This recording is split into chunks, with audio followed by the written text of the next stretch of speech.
রাসূলুল্লাহর হাদিস, নবীজি বলেছেন 365 দিন, এর মধ্যে 364 দিন আপনি মায়েদেরকে, স্ত্রীদেরকে ভালো রাখবেন, খাওয়াবেন, পড়াবেন।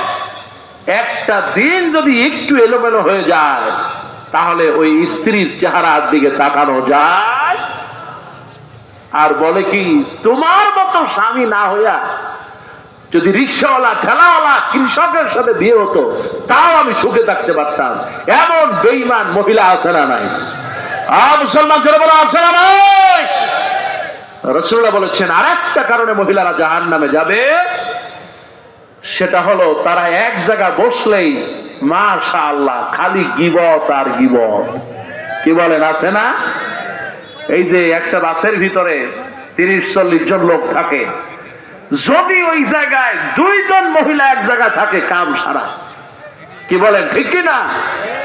আবার দেখবেন বিকেল বেলা মহিলারা যখন এক জায়গায় বসে, ওই যে আপনাদের দেশে কি কয়, চুলে কি বলে, বিলি দেয় না, না কি বলে, চুল বাঁধে না, নারিকেল তেল দিয়া, তারপরে সুন্দর করে আশ্রয়া, তারপরে